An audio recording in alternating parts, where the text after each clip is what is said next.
Continuing coverage now of the civil trial against former Broward deputy Scot Peterson. Now that a Broward judge has agreed that live ammunition can be used instead of blanks, attorneys for the families of the Parkland school massacre victims are moving forward with a reenactment of the shooting. Yeah, this will take place in 2 weeks from today on the school property. CBS 12's Victoria DeCardenas is live tonight in Parkland, just outside the schoolhouse where all of this will happen. And she says that the attorneys for the family say this reenactment is crucial to their case. Victoria? Yeah, Jim and Liz, after a not guilty verdict in Scot Peterson's involvement in the criminal trial, some families of the Parkland victims say that this shooting reenactment will help the jury in this civil case understand what happened on that fateful day in 2018. We also are suing the sheriff's department and Mr. Peterson because we feel that they breached their duty of care for the children at Parkland. In the latest Parkland court proceedings, families of the victims have brought on a civil lawsuit against former school resource officer Scot Peterson. Some families want to record a reenactment of the shooting to show if the former Broward Sheriff's Office deputy would have heard the shots and known where they were coming from. The reenactment is going to show them by video what happened step by step. Jeffrey, too, is the attorney for the parents of 16-year-old victim Carmen Shentrup. He says in order to win this civil lawsuit, the jury needs to understand the final moments of the 17 people who died in the massacre. It will also have sound of the gunshots, and the judge permitted us to use live ammunition so that the sound would be authentic. I wanted to know just how loud that could be. I visited Guns and Range Training Center in West Palm Beach.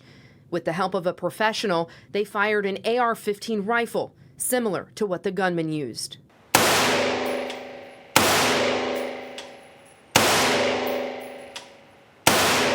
Depends on your surroundings. So if you're in a small space, then you hear more because of the echoing from the walls. And if you're in a bigger space, your perception of the sound is significantly less. The reenactment will hopefully give the jury a good idea of how to evaluate the evidence. Attorney 2 believes the civil lawsuit could be an easy win, but it won't fill the void for the parents who lost a child. Whether or not there'll be a court closure, I have a son that died.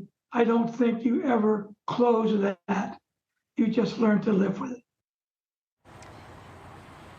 And families will be able to see that reenactment, but it will be from a video feed separate from the building and where that reenactment is taking place. And like we've mentioned, that reenactment will happen on August 4th.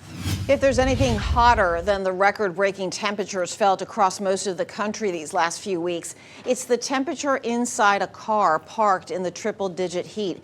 It's where some of the most devastating events can happen, like when children are inadvertently left behind. This babysitter was just arrested in North Florida for leaving a 10-month-old in a car that was 113 degrees. That baby girl was left there for at least 5 hours and later died. CBS 12's Katie Benty joins us live now with the warning tonight from local authorities and resources available to you to make sure you are looking before you lock. Katie.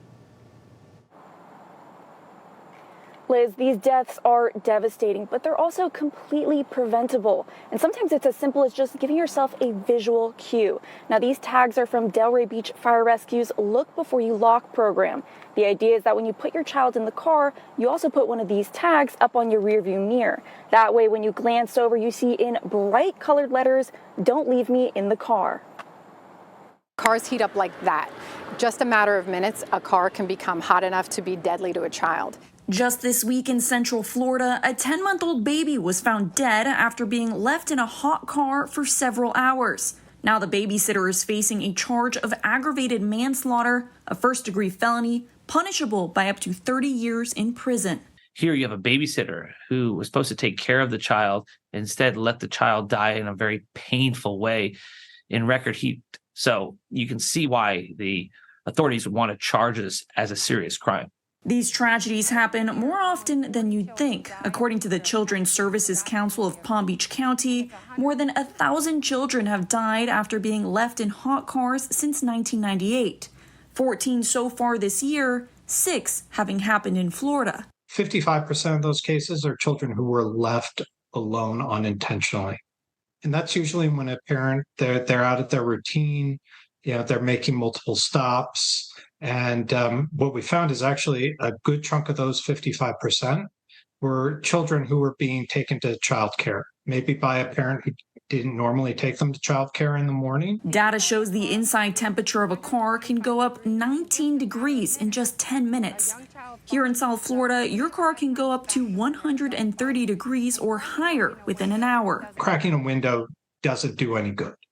But there are things you can do to remind yourself there's a baby in the back. Put your cell phone next to the car seat. Put your purse back there. Something that you need so you know you can't go far away from that car without the child in there.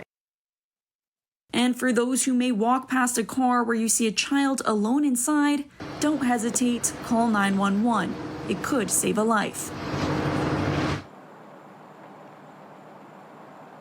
Child hot car deaths are reviewed on a case-by-case basis. That means that the person responsible could be charged with manslaughter or something even more serious, or it could just be seen as a horrific accident and no charges will be filed. This might be a good weekend to take some time for yourself, because Monday it is National Self-Care Day. And with these scorching temperatures lately, we called in a national expert to help you prep for the big day in this high heat. We have Christy Shumate. She is the owner of Transformation Esthetician and Wellness in the city of Jupiter. You're also a licensed esthetician, and I'm so glad you are here. She's here to bring us some tips for us today that are a little unusual, starting with SPF. That's right. That's well, right. Let's begin right there. Well, SPF stands for sun protection factor, and it's literally the length of time that you can be out in the sun before you burn. The problem comes in when we are wearing SPF all day, every day. We are blocking ourselves from that vitamin D that our bodies need from the sun. Our bodies don't produce vitamin D on their own, and the only way we can get it is by supplementing it with a pill or getting direct sunlight. How long is too long? That's very interesting that you bring that up. When we wear it for too long, how many hours are we talking about here? Like all day? So it really depends. The number before the SPF, whether it's a 30 or a 50, will determine how long you can be out in the sun. And there's a whole formula for that we can talk about another time. But I will tell you, a pro tip would be to go spend about 15 minutes per day in the direct sun without an SPF on. And that'll prevent you from getting the vitamin D deficiency that so many dentists are reporting now in kids. And you're here today, too, to talk about being mindful of the kind of deodorant you are wearing. Why is that? Yeah, boy, that's a big one, especially if you've got kidney disease. So there are two things you're going to want to look for in a deodorant. The first thing is for it to be aluminum free. Aluminum is a heavy metal, and we don't need that in our bodies.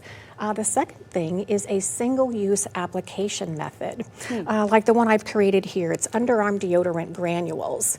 Single-use offers a much more sanitary application method than a stick or a roll-on that you're using every day in an area known to produce bacteria, or underarms, right? Right. So you just apply that just like a cream, I imagine. You just kind of, it's a soft base. You literally put it on wet to stay dry. Okay. You wet your fingers under water, sprinkle a pea-size amount on, and massage it in.